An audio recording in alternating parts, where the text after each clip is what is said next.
Iran का एक बड़ा शहर प्रदर्शनकारियों के कब्जे में आ गया है। 10 लाख से ज्यादा लोगों ने प्रदर्शन किया और ईरान के दूसरे सबसे बड़े शहर पर कब्जा कर लिया है।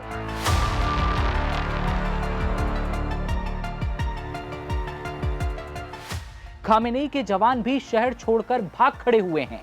जी हां, ईरान में मचे भयंकर बवाल के बीच ट्रंप ने खामेनेई को हिला देने वाला दावा किया है। इस शहर का नाम मशहद है, जिसकी आबादी करीब 40 लाख है। ट्रंप का दावा है कि प्रदर्शनकारी जो हैं, उनकी भीड़ ने कंट्रोल इस शहर में कर लिया है। बता दें कि यह शहर तुर्कमेनिस्तान और अफगानिस्तान की सीमा के पास है। ये ईरान का सबसे बड़ा धार्मिक शहर भी है, जहां इमाम रजा की पवित्र दरगाह भी है, जो शिया मुसलमानों का एक बहुत बड़ा पवित्र तीर्थ स्थल माना जाता है। इस बवाल ने खामेनेई के सबसे पवित्र शहर को भी पूरी तरह धुआं कर दिया है। सड़कों पर विरोध प्रदर्शन की आग ने खामेनेई की सत्ता को पूरी तरह से हिलाने की कोशिश की है। दावा है कि ईरान के 100 शहरों में विरोध प्रदर्शन की आग फैल चुकी है और अब तक 217 लोगों की मौत का दावा है। हालांकि एनबीटी मौत के आंकड़ों की पुष्टि नहीं करता। ट्रंप ने सोशल मीडिया पर पोस्ट करते हुए ये लिखा कि 10 लाख से ज्यादा लोगों ने प्रदर्शन किया। ईरान का दूसरा बड़ा शहर प्रदर्शनकारियों की जद में आ चुका है। सरकार की सुरक्षा बलों ने शहर पूरी तरह से छोड़ दिया है, या फिर कहें कि खामेनेई के जो सैनिक थे वो शहर छोड़कर भाग खड़े हुए। हालांकि शहर पर कब्जे को लेकर ट्रंप के दावे की पुष्टि अभी नहीं हो पाई है। किसी भी भरोसेमंद रिपोर्ट में यह साबित नहीं होता कि सुरक्षा बल पूरी तरह शहर छोड़कर जा चुके हैं या मशहद पूरी तरह प्रदर्शनकारियों के कब्जे में चला गया है। लेकिन ट्रंप ने ट्रुथ सोशल पर यह ट्वीट किया।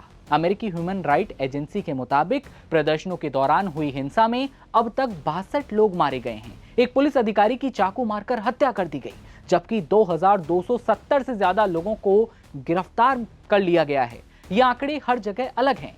सवाल ये भी है कि ईरान के सुप्रीम लीडर इन दिनों क्या कर रहे हैं। देश में बवाल पर कैसा बयान है। अली खामेनेई तो शुक्रवार को पहली बार सामने आते हैं, राष्ट्र को संबोधित करते हैं और ईरान की सरकारी टीवी उनका भाषण प्रसारित करती है। खामेनेई कहते हैं कि ईरान विदेशियों के लिए काम करने वाले भाड़े के लोगों को बर्दाश्त नहीं करेगा। उन्होंने दावा किया कि प्रदर्शनों के पीछे विदेशी एजेंट हैं जो देश में हिंसा भड़का रहे हैं। खामेनेई ने कहा कि देश में कुछ ऐसे उपद्रवी हैं जो सार्वजनिक संपत्ति को नुकसान पहुंचाकर अमेरिकी राष्ट्रपति को खुश करना चाहते हैं, लेकिन ईरान की एकजुट जनता अपने सभी दुश्मनों को हराएगी। लेकिन ऐसा होता दिखाई नहीं देता। पूरे देश में बवाल मचा है। अलग अलग शहरों में प्रदर्शनकारी सड़कों पर कूदे हैं। उन्होंने ट्रंप से कहा कि ईरान के मामलों में दखल देने के बजाय वे अपने देश की समस्याओं पर ध्यान दें। खामेनेई आगे कहते हैं कि इस्लामिक रिपब्लिक सैकड़ों हजारों महान लोगों के खून के बल पर सत्ता में आई। जो लोग हमें नष्ट करना चाहते हैं, उनके सामने इस्लामिक रिपब्लिक कभी पीछे नहीं हटेगी।